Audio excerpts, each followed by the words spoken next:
Ya, sebenarnya Saya sih kan apa? bukan ke Jogjanya yang saya dapat beasiswa. Jogja itu saya masih biaya orang tua. Oke. Nah, biaya daripada orang tua. Jadi masih menggunakan uang orang tua. Nah, pas kuliah kemarin, pas kuliah itu baru saya dapat beasiswa.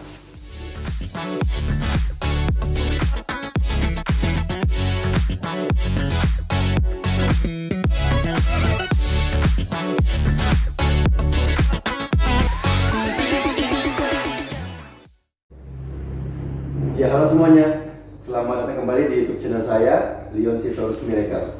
Kita percaya setiap video yang kita berikan, kita sajikan itu akan memberkati kita, akan memberikan kita semangat dan motivasi dalam menjalankan kehidupan kita sehari-hari. Nah teman-teman, sebelum kita lebih lanjut, jangan lupa untuk selalu tekan tombol like, subscribe, dan tekan tombol loncengnya agar kita tidak ketinggalan notifikasinya. Thank you teman-teman. Ya teman-teman, langsung saja. Hari ini saya akan bercerita dan juga saya ingin mendengarkan cerita dari teman saya, ya, namanya adalah Bang Lennon. Kemarin beberapa hari terakhir saya sudah sempat, walaupun kita baru kenal kurang lebih 2 bulan ya Bang ya. Iya. Jadi baru kenal kurang lebih 2 bulan, tapi ada cerita dari Bang Lennon yang membuat saya termotivasi untuk saya juga pengen cerita ini bisa memotivasi teman-teman semua yang nonton pada saat ini. Oke Bang, kita mulai Bang ya, sambil kita ngobrol, ya sambil nanti kita pesan-pesan snacknya Bang ya. Iya.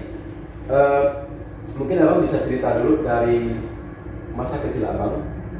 Bagaimana Abang merasa Abang pernah dibully, kemudian Abang pernah dibilang sorry hitam, kemudian dibilang tidak punya masa depan, kemudian dibilang dari keluarga yang tidak mampu, sering mengalami caci maki dan hinaan seperti itu ya Bang ya.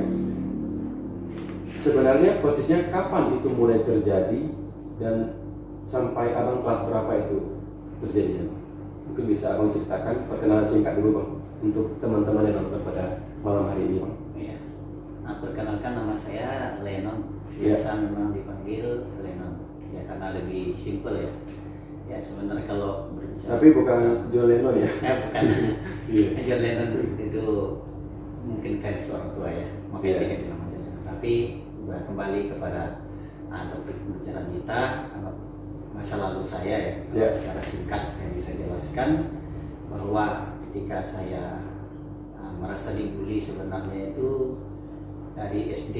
Dari SD. SD ya. Oke. Pokoknya selama saya tinggal di kampung dan orang melihat saya itu bisa dibilang melihat sebelah mata.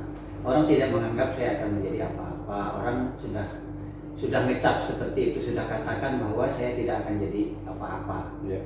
Ya, karena orang sudah menilai dari orang tua yang memang tidak berpendidikan. Ya, dari termasuk saya memang yang orang kalau sering diejak berkelahi, tetapi saya tidak pernah melawannya, itu dikatakan bahwa saya dikatakan anak yang bodoh yang tidak bisa melawan, tidak bisa membela diri, istilah seperti itu. Makanya saya sering dikatakan anak yang bodoh yang tidak bisa melawan mana yang baik dan mana yang tidak, seperti itu. Jadi saya lebih memilih diam karena memang saya ya posisinya juga untuk apa saya melawan seperti itu. Saya berpegang teguh itu, kata orang tua saya bilang bahwa kalau kita melawan juga tidak ada gunanya. Lebih baik kita diam. Orang lebih melihat bagaimana hasil kita berbuat daripada kita melawan tapi menunjukkan kekuatan kita tetapi tidak ada bukti yang jelas seperti itu. Itu ya sih kalau masa kecil saya ya, yang orang sering bully, sering katakan bodoh, sering katakan hitam, sering katakan mungkin tidak menjadi manusia yang selayaknya yang berpendidikan seperti itu. Jadi Bang, untuk yang mungkin beberapa waktu terakhir, mungkin setahun terakhir lah Bang ya, kita melihat ketika pandemi terjadi di negara kita, bahkan di seluruh dunia Bang ya, itu juga akan membuat orang akan lihat kembali ke dirinya masing-masing gitu, ya kan? Nah jadi kita kaitkan dengan proses bully ini. Memang bully ini dari dulu kita sudah pernah melihat sering kali terjadi gitu ya, bahkan sampai hari ini juga terjadi gitu. Nah di masa pandemi ini Bang, aku pribadi aku belajar untuk bagaimana aku take time, aku punya waktu sendiri, aku merenung sendiri, introspeksi sendiri, sebenarnya apa sih yang harus kita lakukan gitu ya. Jadi ibarat kita bilang mungkin meditasi sebentar atau saat teduh lah Bang ya. Nah itu menurut aku penting banget untuk kita sebenarnya koreksi diri kembali lagi. Jadi untuk apapun yang kita ingin ucapkan ke orang lain sebenarnya itu sangat ada kuasanya. Jadi ada powernya gitu. Kalau kita mengucapkan hal yang negatif, ya itu akan menyakiti orang lain kan. Tapi ketika kita ucapkan sesuatu yang positif, itu akan membangun hidup orang lain. Nah, yang aku ingin tahu dari abang, bagaimana sih abang menghadapi proses dibully ini? Mungkin secara sekilas pasti ada yang ngerasa sakit hati gitu ya. Tapi setelah itu kan bang, bedanya kita itu kita segera bangkit, ya kita buktikan dengan prestasi gitu ya. Nah, kalau boleh tahu persisnya itu SMP bang ya, terakhir abang dibully ya? SMP. Nah, abang juga kemarin cerita sama saya juga. Jadi Bang Danang ini dapat beasiswa ya. Jadi dari kampungnya di Bengkayang Bang ya. Di Bengkayang kota ke dalamnya itu berapa lama? Sekitaran 2 jam lebih ya perjalanan pakai motor. Pakai motor ya, 2 jam lebih ya. Ada 2 jalur, dia bisa lewat jalur sungai. Kalau lewat jalur sungai mungkin setengah hari. Setengah hari? Iya, setengah hari perjalanan. Kalau boleh tahu nama kampungnya apa? Nimpa. Nimpa ya, Nimpa. Ya.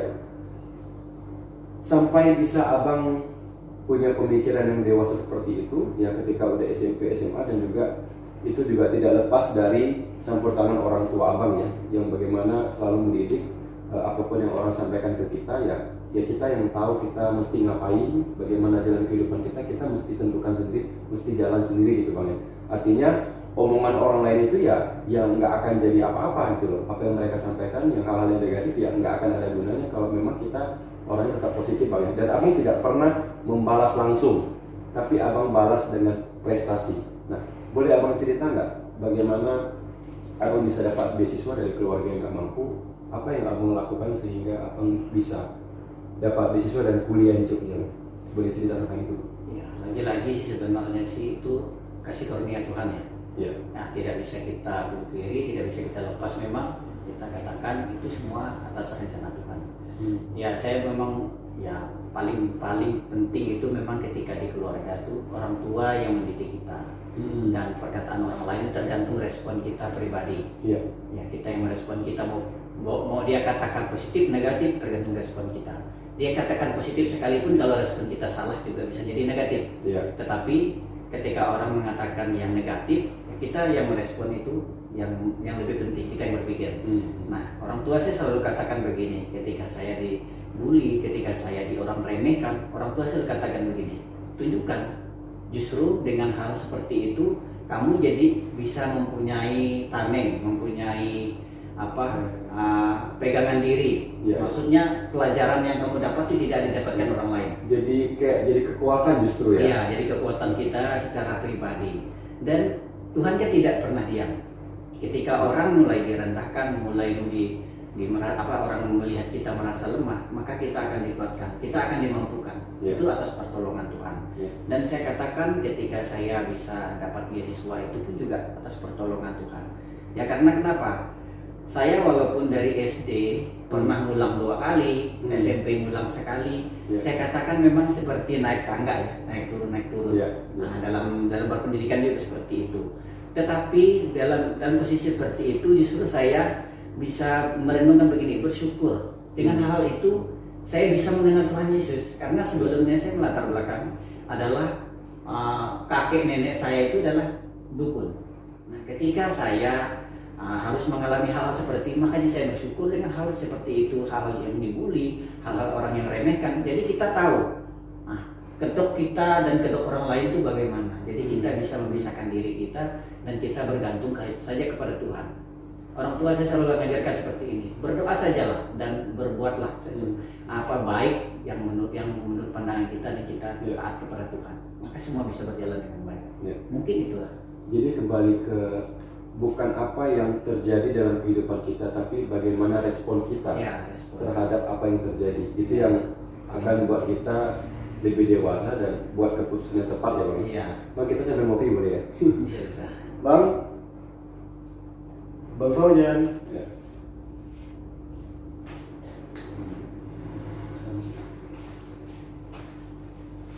Pesan minumnya bang ya? Mau pesan apa kok? Pesan robusta milknya 1 sama ini aja, mango latte ya bang? Berarti robusta 1 sama mango Itu aja bang ya? Oke. Oke. Boleh dibawa. Coba. Oke bang. Jadi waktu abang dapat beasiswa di Jogja itu kan, itu kita perlu tahu juga, teman-teman perlu tahu itu gimana prosesnya. Kenapa abang pilih Jogja gitu? Kan kita dari kampung dalam gitu ya, pedalaman tapi bisa kuliah bukan di Pontianak tapi justru di Jogja gitu. Pasti ada sesuatu yang terjadi. Ya, sebenarnya Jogja sih kan apa? bukan ke Jogjanya yang saya dapat beasiswa. Jogja itu saya masih biaya orang tua. Oke. Nah, biaya daripada orang tua. Jadi masih menggunakan uang orang tua. Nah, pas kuliah kemarin, pas kuliah itu baru saya dapat beasiswa. Nah, ada dari hamba Tuhan, ya tidak perlu sebut namanya, tapi dia memang orang yang punya hati untuk menyekolahkan anak-anak yang tidak mampu atau anak-anak yang punya ingin maju, punya pikiran ingin maju dalam berpendidikan, tetapi tidak mampu. Nah, makanya di situ dia memberi diri untuk mengambil bagian di dalam membiayai orang-orang yang tidak mampu. Ya, itu berkat Tuhan saya katakan. Ya. Waktu abang sekolah di Jogja itu berarti itu biaya sendiri ya? Iya, masih biaya sendiri. Kenapa abang pilih Jogja? Ya, karena saya berpikirnya seperti ini. Ketika saya mau melangkah lebih jauh, maka saya berpikir, maka pikiran saya juga akan lebih luas, akan lebih jauh juga. Saya berpikir untuk saya lebih fokus dan tidak tidak merasa bahwa kita ingin pulang itu karena mikir biaya ya. Kalau kita jauh ini kan mikir biaya, jadi kita mau tak mau kita harus bertahan supaya kita jangan membuang-buang biaya. Nah, jadi kita seperti itu. Nah, terus kalau kita ambil jauh juga, kita justru merasa diri kita ini terdidik secara mandiri. Nah, kita merasa belajar dari pengalaman jadinya. Nah, seperti itu. Ya tentunya bang, ketika di Jawa juga pasti ada sesuatu yang berbeda ya, wawasannya lebih luas. Kemudian juga kan Jogja juga sekarang dijuluki sebagai Indonesia Mini ya. Jadi semua suku tuh kumpul di Jogja gitu. Jadi kebetulan ini kita sama-sama alumni Jogja ya bang ya. Nah memang aku pribadi juga merasa bang. Jadi ketika sampai di Jogja itu atau kita bilang di luar Kalimantan bang ya, memang ada banyak sekali hal-hal yang kita bisa pelajari yang itu membuat kita punya wawasan lebih luas lagi gitu ya. Nah abang juga anak pertama ya? Iya, anak pertama. Nah, bagaimana abang menanggapi untuk tugas sebagai anak pertama ini? Pasti juga berat bang ya. Apakah pendidikan di Jogja itu juga salah satu parameter buat abang? Ya pastinya, karena istilahnya seperti ini ya. Kita sebagai anak pertama ya, itu menjadi jembatan buat saudara-saudara kita, buat adik-adik kita. Sambil minum. Oh iya, nggak apa-apa nanti saya.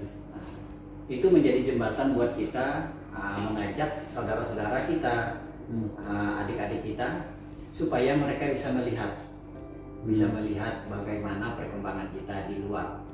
Nah, kalau kita bisa saja ya orang memang punya pendirian dan pengalaman masing-masing. Orang di dekat rumah atau di dekat kampungnya sendiri sekolah pun bisa juga menjadi panutan sebagai abang. Tetapi saya pikir ketika saya mengambil langkah lebih jauh, maka Tuhan akan menolong dalam hal-hal yang kita berpikir lebih luas ya. Nah, Tuhan akan memberi pertolongan untuk hal seperti itu. Jadi kita berpikir maju. Nah, apapun kondisi dan keadaan, kalau kita bisa lewatin, berarti adik-adik kita atau saudara-saudara kita juga pasti bisa. Pasti bisa mengikuti jejak kita. Karena kenapa? Dia melihat, wah abang saya aja bisa, masa saya tidak, seperti itu. Jadi contoh pertama supaya adik-adik kita atau saudara kita bisa ikut itu ya dari anak pertama. Iya. Berarti bisa dibilang mungkin beberapa ada yang anak pertama juga. Sambil minum apa? Ya. Memang tugas anak pertama ini cukup berat ya bang ya. Ya bisa dibilang sebagai tolak ukur ya. Kemudian juga ya akan diikuti oleh adik-adik juga ya. Kalau ketika abang gagal mungkin adik-adik juga akan susah untuk berhasil juga kan gitu kan. Nah terbukti kemarin waktu abang udah dapat beasiswa S1-nya itu adik-adik semua nyusul ya? Iya. Itu dapat beasiswa juga? Iya. Apa yang melatar belakangi itu? Apakah mereka termotivasi dari abang? Apakah abang ada sharing sama mereka gitu? Saya berpikirnya sih begini, bukan karena saya yang mereka bisa ikut, atau bukan karena motivasi daripada saya. saya pikir mungkin mereka juga atas berkat yang saya dapat dan Tuhan mengalirkan itu kepada mereka. Ya. Lebih tepatnya seperti itu. Karena kenapa? Ketika saya berjalan sesuai dengan kehendak Tuhan, dengan apa yang Tuhan tunjukkan, ikuti apa yang menjadi kehendak Tuhan, maka kita dan saudara-saudara kita, keluarga kita pasti akan dengan sendirinya Tuhan berkati. Asalkan kita pertama itu kita fokuskan pekerjaan Tuhan, maka Tuhan akan menolong pekerjaan kita. Termasuk keluarga kita dipulihkan. Berarti tetap prioritas utamanya yang di atas dulu lah ya. Iya. Itu yang paling utama. Baru yang lain-lainnya kita kerjakan. Iya. Ya.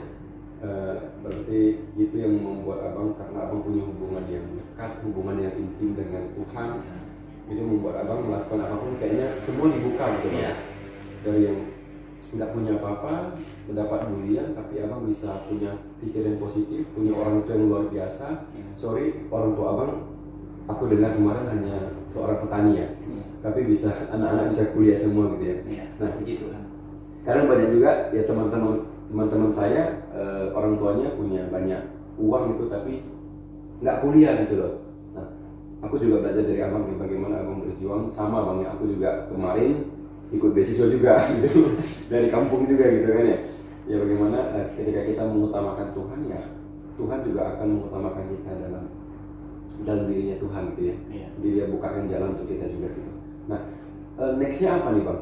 Jadi aku juga sempat sharing sama abang kemarin, rencana justru mau lanjut lagi ke S2 gitu ya. Planningnya mau lanjut S2 lagi ya. Sebenarnya apa pentingnya pendidikan buat abang itu? Menurut saya ya, pendidikan itu sangat penting. Karena lewat pendidikan kita bisa mencerminkan karakter kita, mencerminkan keluarga kita. Kita bisa memimpin istilahnya. Paling tidak kita memimpin diri kita dan keluarga kita, memimpin orang-orang yang terdekat kita. Nah, dalam pikiran kita memimpin pikiran kita sendiri, memimpin diri kita sendiri. Tetapi orang lain akan berdampak. Nah, gini, saya katakan saya bisa berpendidikan hingga saat ini pun itu atas doa daripada orang tua saya. Karena waktu kecil itu, saya masih SD, seingat saya, setiap kali orang tua saya tidur pasti dia akan mendoakan kami. Sebut nama kami satu-satu. Nah, saya pikir ketika kami bisa sekolah sampai sekarang, makanya saya katakan itu atas pertolongan Tuhan. Karena setiap doa orang tua kepada anak-anaknya itu tidak pernah putus. Nah, itu yang saya katakan kepada mama saya bilang, ini mungkin karena memang doa mama dulu yang sering mendoakan kami waktu kami kecil. Walaupun kami sering dibully, sering tidak dianggap oleh masyarakat setempat, tetapi mama sama bapak itu tidak pernah kecewa, tidak pernah mau melawan, mau membela kami gitu. Tapi mereka membiarkan dan mereka tetap doakan aja seperti itu. Jadi mulai dari kecil abang sudah mendengar tentang suara itu ya? Iya. Jadi kayak dibisikkan terus, didoakan terus tentang masa depan, pendidikan segala macam itu. Itu yang membuat abang sampai hari ini bisa mengalami itu juga. Ya, aku sangat percaya bang. Jadi aku suka baca kutipan-kutipan ya. Ada beberapa kutipan yang aku senang. Yang pertama dari Oprah Winfrey, yang dia bilang, kamu akan jadi apa yang kamu pikirkan, kamu akan jadi apa yang kamu katakan.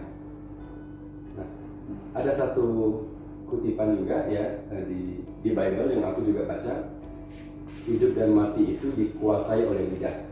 Siapa suka menggemakannya akan memakan buahnya. Jadi benar-benar kita punya kata-kata ini yang kita sampaikan sekarang itu punya kuasa. Ketika kita bilang kamu bisa, ya pasti kamu bisa. Tapi ketika kamu bilang nggak bisa gitu kan ya. Ketika kita aja udah nggak percaya sama diri kita, ya gimana orang lain mau percaya sama diri kita kan? Nggak mungkin ya bang. Nah, aku tertarik dengan bagaimana orang tua abang benar-benar mengucapkan kata-kata yang positif itu dari kecil ya. Dari kecil sudah dididik seperti itu, abang sudah dengar, dan aku percaya itu ya secara psikologi pasti itu terekam dalam kita punya alam bawah sadar gitu. Nah itu akan menggerakkan kita gitu ya. Oke. Ya mungkin teman-teman yang saat ini nonton juga ada yang sudah orang tua ya. Pasti ada orang tua juga yang nonton video kita. Ya kita harus belajar untuk ngomong hal yang positif ya, sekalipun kita mungkin lihat anak kita punya kekurangan segala macam, tapi kita harus sampaikan hal-hal yang positif ke anak-anak kita supaya mereka juga akan merekam itu dalam pikiran mereka, dalam alam bawah sadar mereka, sehingga mereka bisa lakukan itu dalam masa depan mereka berikutnya, seperti yang Bang Lenon alami, Bang ya. Ya. Ya Bang, kemarin juga aku dengar, aku tertarik sama Abang rencana mau nulis buku ya. Ya. Nah, jadi teman-teman, aku juga mungkin kalah gitu ya. Ya satunya hampir selesai Bang ya, mau lanjut S2, dan ini lagi digarap pengen nulis buku juga yang tentunya buku rohani ya, dari penelitian Abang. Apa yang membuat Abang bisa punya semangat belajar, kemudian juga pengen lanjut S2 lagi, selain pendidikan itu penting ya, terus Abang juga bisa pengen nulis buku juga gitu ya. Sebenarnya siapa yang memotivasi Abang? Apakah itu dalam diri sendiri? Apakah Abang, mungkin ada beberapa sosok yang Abang termotivasi dari mereka? Kalau sosok kayak seperti apa ya? Kayaknya kalau seperti sosok yang bisa kita pelajari seperti itu sih ya mungkin semua orang kita temui lah. Karena pikirannya seperti ini. Ketika kita bisa jadi berkat buat orang lain, kenapa tidak? Seperti itu. Ketika sesuatu yang kita lakukan bisa positif dan orang lain merasa bangga dengan apa yang kita lakukan. Nah, kalau berpikir tentang untuk lanjut S2 itu kan selain pendidikan itu penting, untuk lanjut ke S2 itu karena saya berpikirnya seperti ini. Yeah. Jika ada kesempatan harus kita lakukan, harus kita ambil. Yeah. Nah, tetapi itu pun dalam doa juga kan. Yeah. Saya hanya tinggal mengikuti apa yang Tuhan mau. Ketika saya punya kehendak, nah biarlah kehendak Tuhan yang jadi, bukan kehendak saya.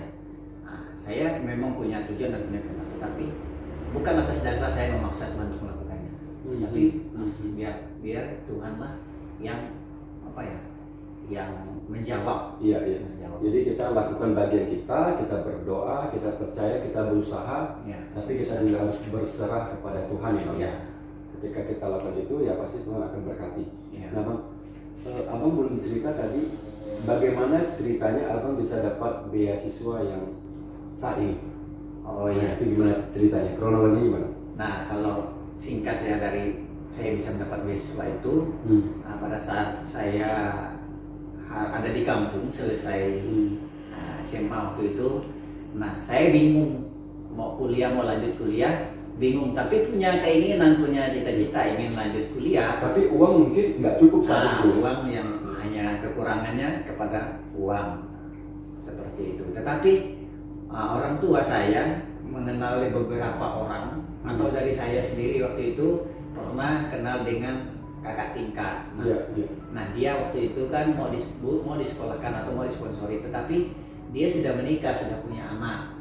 Nah, akhirnya dia ketemu dengan orang tua saya. Nah, ditanyalah, Lenon sekarang kerja apa, atau Lenon sekarang bagaimana? Apakah dia kuliah? Katanya. Orang tua saya bilang tidak bisa kuliah karena tidak ada biaya. Seperti itu. Berarti terus dia tawarkan, cari yang belum nikah. Iya.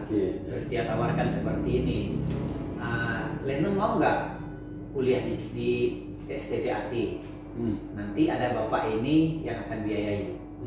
Nah, singkat cerita, karena orang tua saya kan tidak mau juga merasa dibohongi atau merasa ditipu seperti itu. Biasalah pikiran orang tua kan mau anaknya yang terbaik. Nah, langsunglah ketemu saya dengan sponsor saya yang sekarang itu, dibuat surat perjanjian seperti itu. Nah, ketemu saya pun ketika ketemu dengan orang tua baru pertama kali itu juga kenal. Baru kenal juga. Jadi belum pernah kenal dekat, belum pernah ketemu.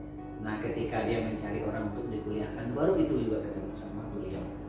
Dan sampai sekarang mungkin dengan istri sama anaknya belum pernah saya ketemu. Oh gitu ya? Iya, belum pernah. Karena mereka hanya punya rumah dinas waktu di BT Surga. Dan sekarang mereka lagi di BTN Mengkayang. Nah, jadi setiap kali ketemu itu hanya ketemu dengan suami saja atau sponsor saya yang sekarang. Berarti bisa dibilang ini jalan yang tidak terpikirkan ya Pak? Iya. Kok bisa gitu ya? Iya. Kalau seandainya itu nggak terjadi, bisa aja kuliah tapi mungkin nunggu beberapa tahun lagi. Iya, harus kumpulkan biaya. Ya kerja dulu gitu ya. Ya, sesuai dengan pernah sempat berpikir seperti itu. Ya teman-teman, sesuai dengan di YouTube kita ya, Miracle gitu ya, Leon Situs Miracle. Jadi memang kita mengundang orang-orang yang mengalami miracle bang, mengalami keajaiban Tuhan gitu ya. Nah, oke bang. Jadi setelah ini nextnya kan kita udah di penghujung tahun ya. Biasanya kita kalau udah di penghujung tahun kita bikin resolusi bang. Kita bikin goals kita ya di tahun 2022, apa yang akan kita lakukan. Pasti abang juga udah susun beberapa goalsnya. Nah, menurut abang apa sih pentingnya goals itu, tujuan itu di tahun depan itu? Kita punya target kan? Iya. Kenapa kita mesti setting target? Supaya apa itu? Menurut abang pentingnya target itu? Ya sebenarnya sih kalau secara pribadi ya, saya biasanya hidup itu lebih enjoy mengalir. Oke. Ya, saya memang tidak bisa mau menyeting bagaimana saya harus melakukan ini itu, harus terjadwal. Saya memang bukan tipe yang seperti itu. Ya, tidak bisa berjalan seperti itu. Saya lebih suka mengalir, ikutin Tuhan maunya apa. Ikutin, maksudnya setiap kita melangkah, intinya kita berdoa saja.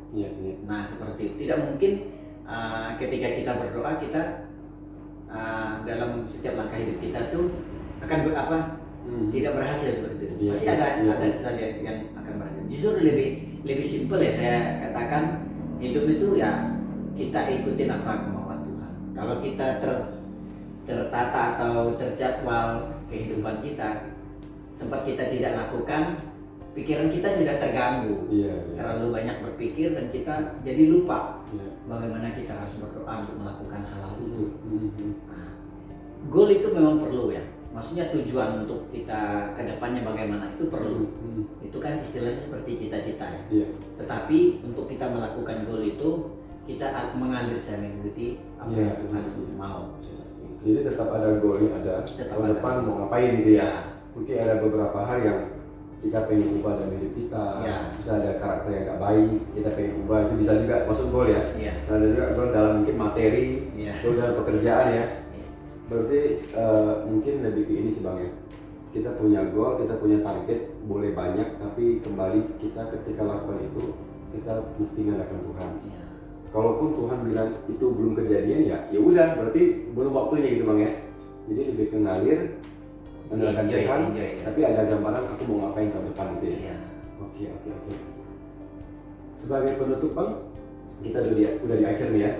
Nah mungkin ada beberapa tips yang abang pengen sampaikan buat teman-teman yang saat ini nonton, karena beberapa hari yang lalu juga beberapa teman ada yang curhat ke saya juga, sharing ke saya juga bagaimana mereka sulit untuk menghadapi hinaan.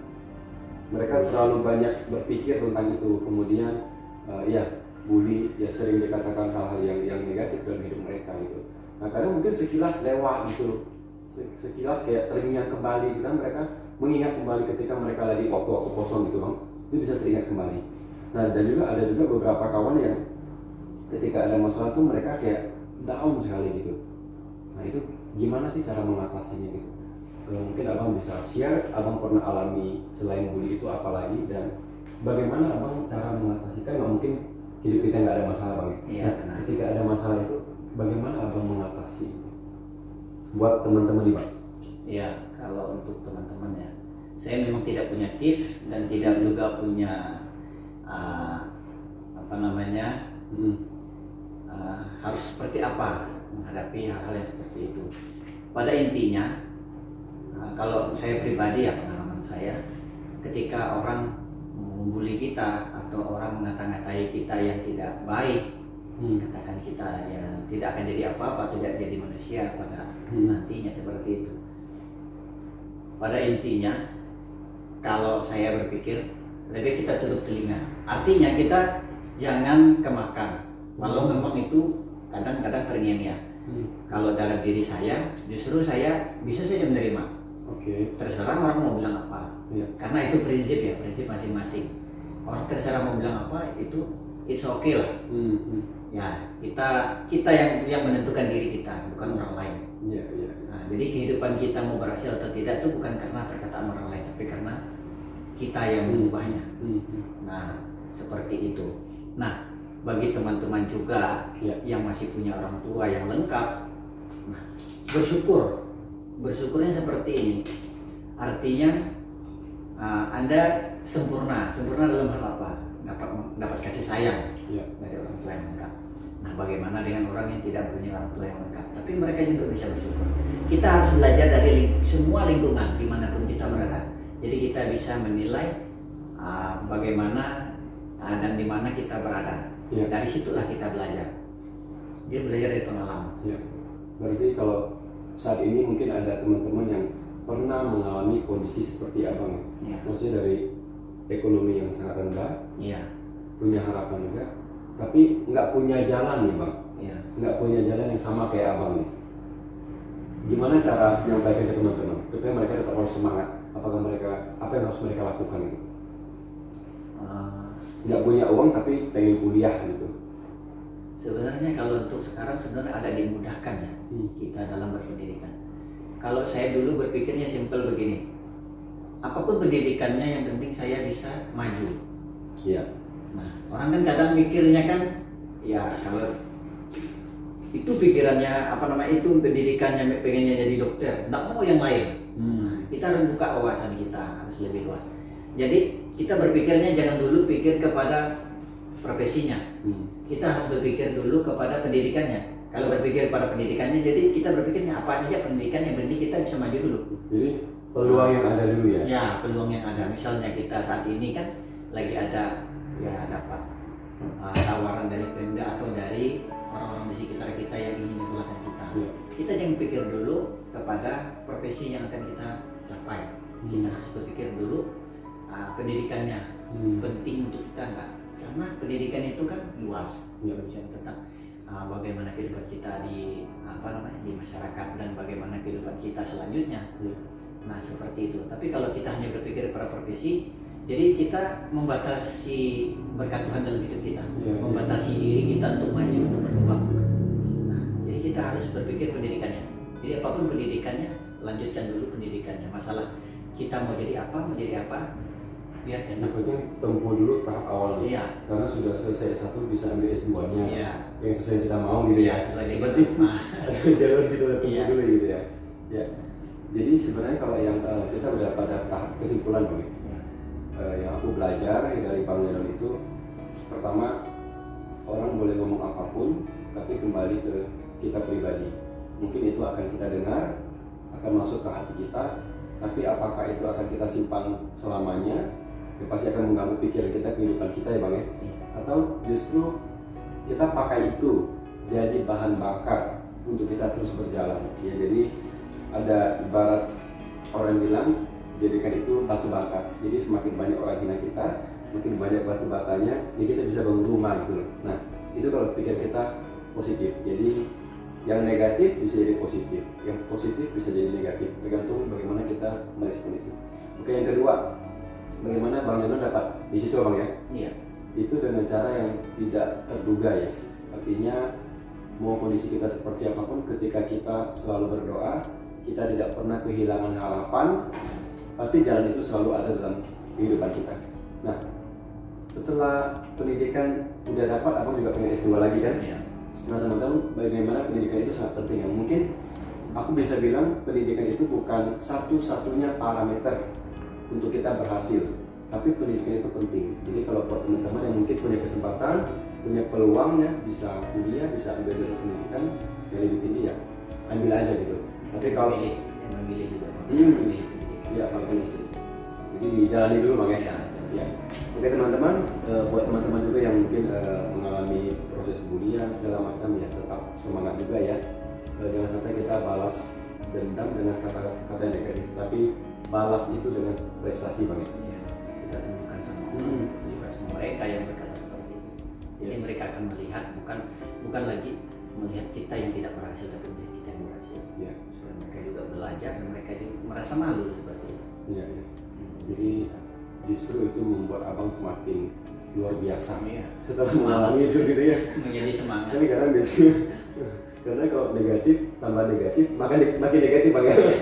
Tapi kalau negatif tambahnya plusnya banyak ya, negatifnya hilang Bang. Jadi positif gitu Bang ya. Makanya pikiran kita harus banyak Harus positif. banyak positif. Jangan dong. Oke teman-teman. Justru saya bersyukur loh dengan hal seperti itu. Jadi saya bisa terjadi hingga saat ini, bisa merasakan hingga saat ini, ada sampai saat ini, itu karena pernah mengalami itu. Iya. Mungkin kalau abang nggak pernah mengalami itu ya mungkin abang merasa gagal juga ya bang. Iya. Puji Tuhan udah mengalami itu ya. Iya. Hal-hal yang tidak baik itu Tuhan izinkan terjadi justru untuk membuat orang semakin luar biasa. Apa ya? Seperti membakar. Iya. Membakar hal-hal yang tidak baik dalam diri kita supaya semuanya hancur dan Tuhan pulihkan. Iya. Itu pada intinya. Iya, iya. Jadi semua yang tidak baik, yang jelek, yang seharusnya kita dapatkannya tidak menjadi berkat di hari depan, sengaja Tuhan hancurkan semuanya, robohkan, maka Tuhan, kalau sekarang saya lihat Tuhan mulai menata itu, Iya. membuat menjadi bangunan yang kokoh dan indah. Jadi berjalan bang. Iya. Berjalan siap dibentuk ya. Iya. Oke bang, terima kasih untuk waktunya bang ya. Iya. Terima kasih ya. Ya teman-teman, ini kebetulan kita lagi nyantai di Onena ya. Bisa teman-teman lihat Onena Cafe ini ada di Kabupaten Skadar. Buat teman-teman yang di luar Skadar ya, ketika mampir ke Skadar boleh mampir ke sini ya. Tempatnya sangat enak, adem, dan yang pasti tenang sekali di sini. Jadi ketika saya lagi pengen cari inspirasi, biasanya saya mampir ke Onena. Nah, di sini juga tersedia ada beberapa snack ya. Ini best sellernya, ada baby crab, kemudian ada juga ini namanya opak Medan, dan di sini juga ini bukan dari Medan ya, tapi istilahnya opak Medan. Dan ini ada keripik ya, keripik pedas. Ini juga enak banget. Nah, ini minumannya apa tadi bang? Mango latte ya. Ini mango latte, dan punya aku kopi susu ya. Jadi minumannya enak banget, segar. Ada AC juga sih. Ada AC dan juga ada yang di luar ruangan juga ya. Jadi buat teman-teman di Skadar khususnya ya, teman-teman di Skadar jangan ikuti YouTube saya harus wajib ke Onena ya, jangan sampai enggak, karena kalau enggak rugi ya. Jadi buat teman-teman ya, sekali-sekali mampir sini cari inspirasi di Onena, itu sangat luar biasa.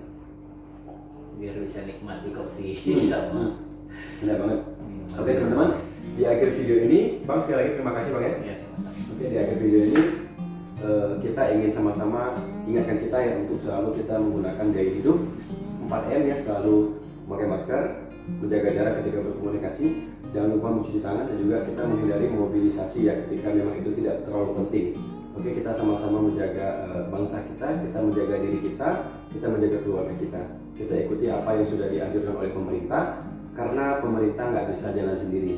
Mereka buat aturan untuk kita, untuk yang terbaik untuk kita semua gitu. Jadi kita harus bantu pemerintah untuk menurunkan angka COVID di Indonesia, bahkan di dunia teman-teman ya.